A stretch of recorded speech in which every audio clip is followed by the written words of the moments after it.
Dragons are what bring us together today.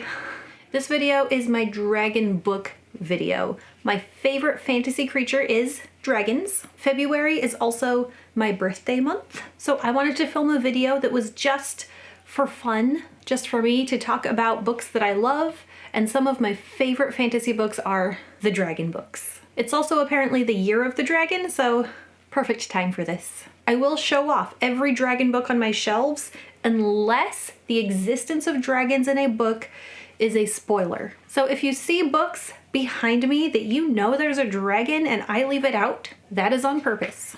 I'm going to start up here with The Hobbit, which means yes, I'm already breaking the one rule I said, but once a book gets to a certain age, you have to be able to give spoilers about it. It's The Hobbit. If you haven't read it by now, you probably aren't planning on it. The dragon in The Hobbit is kind of a well-known dragon, Smaug. There he lay, a vast red gold dragon. Smaug, the chiefest and greatest of calamities. The thing with Smaug is that he has been on the Lonely Mountain for so long, he's kind of become legend even within the story.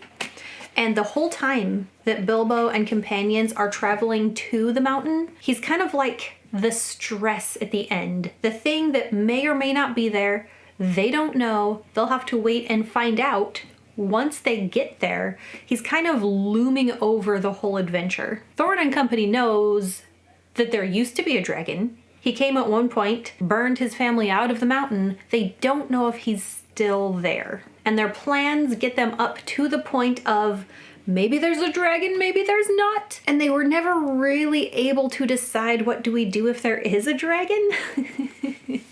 I think they were really relying on Gandalf. Well, we have the wizard with us. He'll do something about it. Smaug is probably the most well-known dragon of the books on my shelves. He is not the biggest nor the fiercest in Tolkien's works, and there are other dragons that exist in the lore, but this is the main one where you get to meet the dragon, talk to him, get to know him, and see him vanquished. When you read a fantasy dragon book, dragons tend to be handled one of two ways. Either they are the enemy and people have to fight and defeat the dragons, or they work alongside humans and you get to befriend a dragon, maybe become a rider and train with one. I think they're both good ideas for stories. Okay, next on my shelf I have The Wheel of Time. I have only gotten up through book 5 so far, The Fires of Heaven. The Wheel of Time talks a lot about the dragon reborn, the dragon being a person. His flag has the picture of a dragon on the front, and whether this world actually has real physical dragons or not, I don't know. So if you know, don't tell me. It will probably take me a few years, but I will be finishing this series. Then we get to over here. I like these. These are by Marie Brennan. This series starts with A Natural History of Dragons. This is a series where I saw the first book on the shelf at Barnes & Noble. I was just kind of browsing, seeing what stood out to me. The name, A Natural History of Dragons, sounded really interesting. The cover looks cool. All the world, from Skirland to the farthest reaches of Erija, knows Isabella, Lady Trent. Isabella, Lady Trent, is telling her experiences of being a dragon naturalist. She goes out and she studies dragons. So in this one, dragons are neither the enemy to destroy nor companions to be made. They're not intelligent like in some fantasy stories. It's kind of a Victorian England style world. And they're just one of the creatures who happens to inhabit the world. And Lady Trent wants to study them.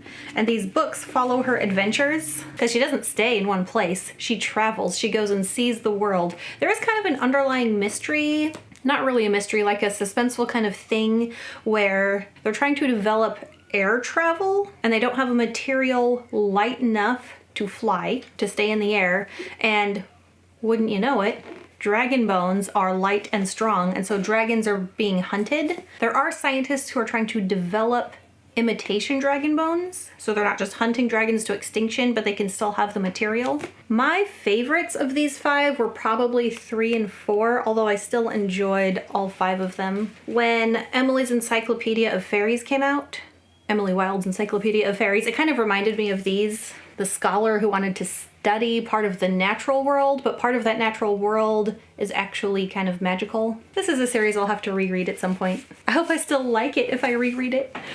All right, quick pause from the shelf to talk about my ebooks, because I do have some Kindle dragon books. I actually have quite a few. Back when I first got a Kindle device and the Kindle app, I would just scroll through and download things that looked interesting. I haven't even read a lot of them. I do have Dragons of Autumn Twilight. I only read like half of that. Oh, I have Harry Potter on here. There are dragons in the Harry Potter universe. Those are basically wild animals in the Harry Potter universe. They're very fierce. Even Hagrid couldn't handle his baby dragon. Battle Mage by Peter Flannery is one that I read quite some time ago. It's one where dragons can become companions of magic users, and the magic user who's been training has to go somehow magically summon their dragon, but if the dragon is black, that means it's bad and they have to kill it. That seemed like a really interesting premise. They have to fight demons, basically. I feel like I remember there being a decent romance. My memory is that I really enjoyed it. If I were to go back and reread it now, I don't know. This was before I had a YouTube channel and before I started studying writing, and I feel like I read books more critically now, which is not a bad thing, but sometimes if a book is not at a higher level, it can be harder to just sit back and enjoy it. I'd like to think this one still holds up. I also have The Fated Dragon by Cameron Michaels. That was my first book of this year. That one, interestingly, doesn't have that many dragons. It has more half-dragon, half-elf hybrids who've been living in slavery and must be freed. I also have the ebook of Fourth Wing, which was a very hyped-up book, perfectly good for people who normally read in the romantasy genre. I think most of the hate it gets are from people who don't normally read in that genre, who read it because of the hype and then it wasn't what they expected. That's the one with Battle College, and students die if they can't live up to the expectation that the dragons have of them. Or that the other humans have of them. Okay, and then The Shadow of the Gods by John Gwynne. I have it downloaded, I haven't started it, but there's a dragon on the cover, so I'm going to assume there's dragons. Or at least it's some kind of big, fierce-looking beastie that looks draconic, so I'll assume it's a dragon. It looks really cool. Back to the physical books. From this part of my shelf, I have Iron Flame, which I got in physical copy. It's really pretty.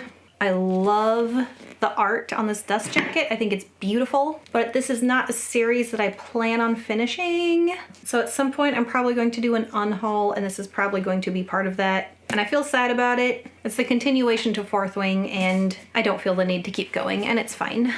Also, the Enchanted Forest Chronicles. This is a book that I have had for a long time by Patricia C. Reed. It has a few books in one. It's a series. Dealing with dragons, searching for dragons, calling on dragons, and talking to dragons. I don't know why I have talking to dragons if it's part of this. I guess I forgot. I found this one years later and bought it because I was like, I have that book. Or I have the first part. I guess number 4 is part of this. I got this so long ago. It's one of the first trope subversion books I ever read, where the princess runs away to join the dragon and the knights keep coming to save her and she keeps having to tell them, no, stop saving me. I live with the dragon. The dragon is female, but she's the king because instead of king and queen being gender titles, they're just the ruler is the king, doesn't matter what gender they are. And I never actually read all 4 of them, and it's been so long I hardly remember anything except that I enjoyed them. I think for authors, that's something good to keep in mind, is that often a person isn't going to remember everything about the book, but what they'll remember is how the book made them feel. This one made me feel happy. If I were to go back and read it now and think, gosh, that is not as good as I remember, I still have the happy feelings of when I first read it. Anyway, I feel like I'm gonna need to reread this sometime. Next shelf! Okay, it has been a long time since I have read the Magician series by Raymond Feist. I believe in the modern world, and when I say modern, I just mean the time this takes place in, which is not modern, it's very medieval feeling. But in the time of this story, I don't believe dragons exist anymore. I think there was like that one old one. Maybe I shouldn't talk too much about it. These are kind of old. It might count as a spoiler if I say too much about that one dragon that appeared. But dragons did exist back in the ancient history of this world and had a huge effect on the people of the past. And if I remember correctly, those dragons from the past and their riders also come into play later. It's been a long time, and I was kind of thinking of having these be my nostalgia read later this year, because I was between these and the Black Trillium, and I chose the Black Trillium last time. After this, I'm gonna make a short about Raymond E. Feist, except that will come out before this video. Anyway, I think there's a dragon, if I remember correctly, and there used to be more dragons, and now there's not, but maybe. His Majesty's Dragon by Naomi Novik. This is one that I found recently secondhand. I've not read it yet. I have heard good things about this book and her writing, and so I'm looking forward to reading it. I think it's like in an age of gunpowder, there's a war, a French frigate has precious cargo, unhatched dragon eggs, one egg, during the Napoleonic Wars.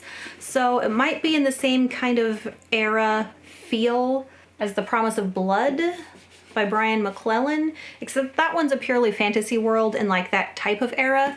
This one appears to be actually during the Napoleonic Wars, just with a fantasy twist. If you've read it, you can tell me what you thought about it, just don't give me any spoilers. Then, The Voyage of the Dawn Treader. I could say it's a spoiler, except there's a huge dragon on the front. I kind of hate this art. That's a very sad dragon. He has a huge dragon-sized tear coming down his face. I used to have an old paperback set, and the cover art was the Dawn Treader itself at sea. I liked that art a lot better. This is one of my favorites from the Chronicles of Narnia. It's the seafaring one. They leave Narnia and go out and discover new places. Very magical places, very interesting. There's a map. Ooh, that's kind of beautiful. I like it. There was a boy called Eustace Clarence Scrubb, and he almost deserved it. Poor Eustace. When I first read this, there was that moment where Eustace is in the cave and he's looking to each side, and the narrator is describing the dragon, and it doesn't immediately say that it's a dragon. It's saying, now, Eustace had not read the correct sort of books.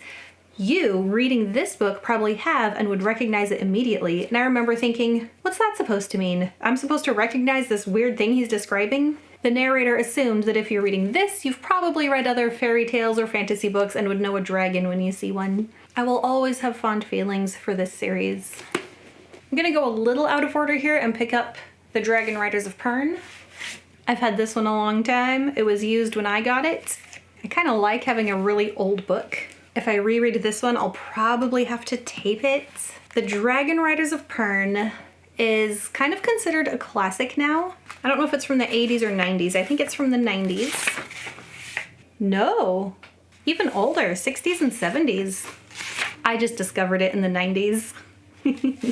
Ha! Dear God, yes, there is a Virginia. When is a legend legend? Why is a myth myth? Stop reading the book. This is definitely one I'll have to reread again. This is like far future. It's kind of that mashup of sci-fi and fantasy, but it feels more like fantasy.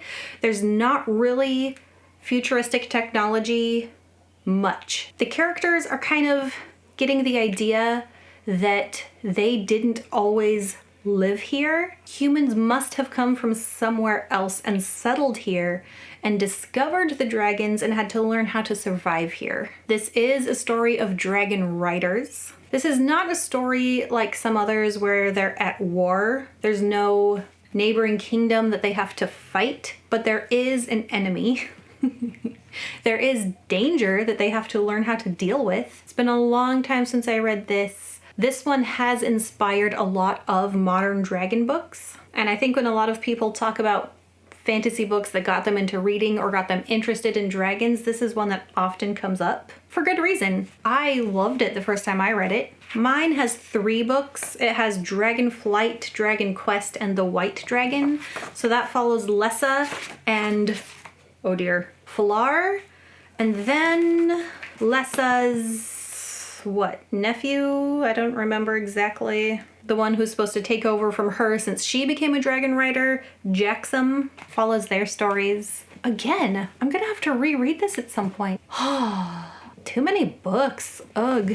Next is another book that I haven't finished, and I will, and that is Elliot Brooks' Peace and Turmoil, The Dark Shores Book 1. Years ago, I say it like it was a long time, 5-ish years ago maybe a little longer, I don't know.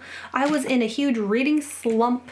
I felt like reading a book, but I didn't know what to read, and I didn't know how to find new books to read. I was the kind of person who would go to library book sales, look at the shelves at the library, used books.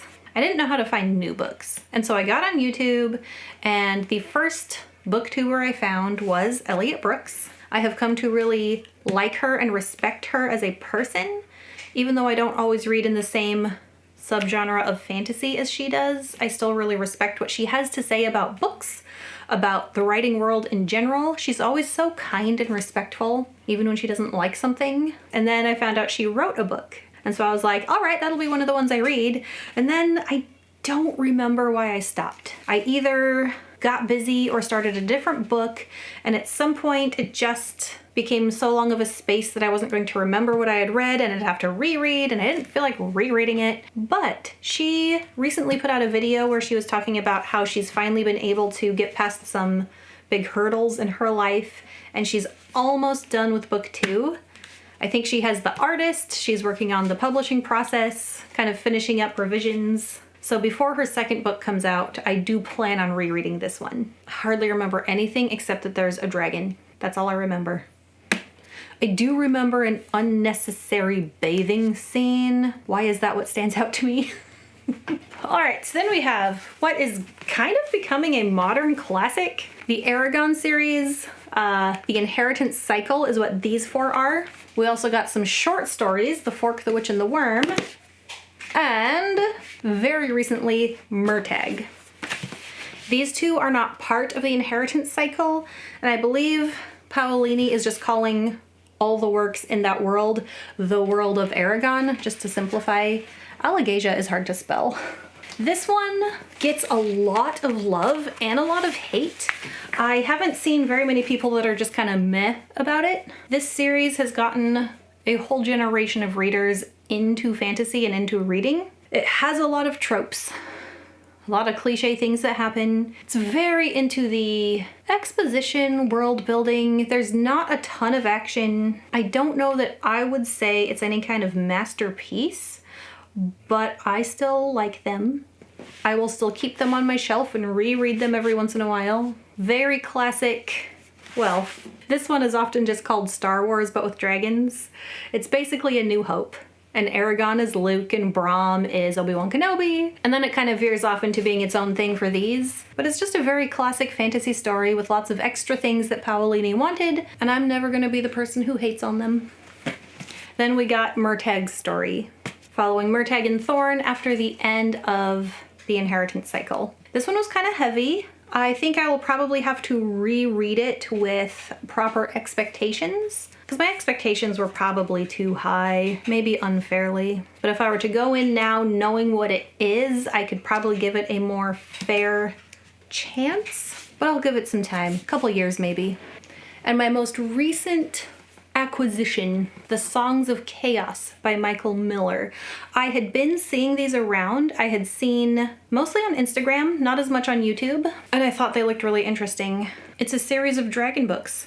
Young boy finds a dragon egg. Part of its selling point is that it's like Aragon meets the Dragon Riders of Pern, which I definitely see in the beginning. I don't think I'm even 100 pages in yet. It feels right now like it's relying on the tropes to be its selling point. I did talk about this in my recent wrap-up and TBR video. My hope is that now at the beginning that it's kind of set up those tropes, and here's how the boy and the dragon relate to each other, and then they go off, and the story becomes its own thing, instead of relying on pulling from the Dragon Riders of Pern and Aragon. The magic system is its own thing already, and I really like that. The weirdest thing, definitely gonna talk about this when I review it later on. The weirdest thing to me is how picky the dragons are. The main character, Holt, is a cook, and he cooks food for the dragons just like he would cook them for picky royalty, and it's so weird. But I don't know much else.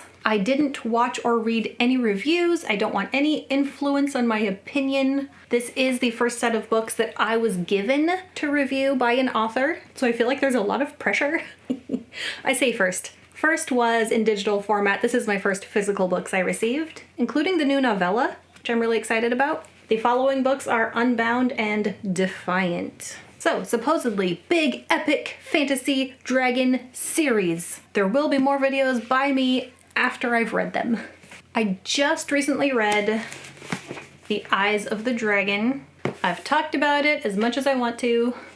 It's by Stephen King. It's not a horror book, but by the way he writes, you can tell he is used to writing horror stuff. The dragon is hardly even at the beginning, and then the eyes of the dragon are what come to matter later. If you're in the mood for some old fantasy, give it a try. I'm not sure it comes with the Tiffany recommendation. Okay, these are two that I bought used. I don't know much about them, but they looked interesting. Mistress of Dragons by Margaret Weiss. Here is a world where men and dragons coexist amid political intrigue and dark magic.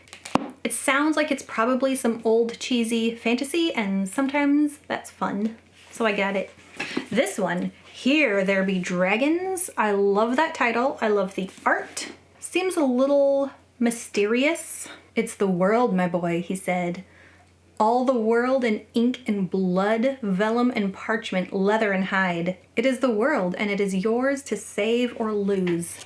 That's a quote from the book. Sounds interesting. Both of these are part of my backlog that I have written on pieces of paper in my little lantern here. I will read them and enjoy them, or I will start them and DNF them. I have lots of other children's books. My son has started to read, and we love to read about dragons together. This is the last book I'm going to talk about.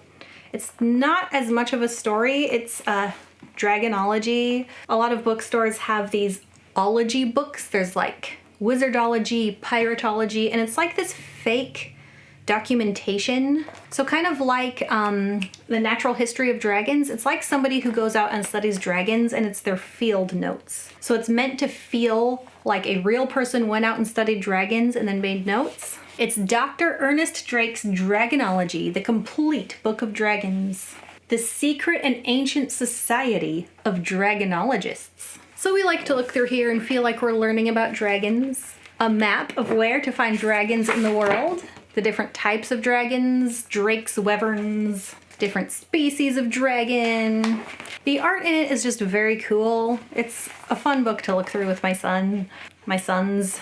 I used to display it face front on my shelf until I ran out of room. Oh man, now I feel like reading.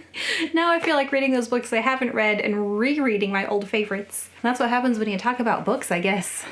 For those wondering, this year, 2024, I will have my 37th birthday.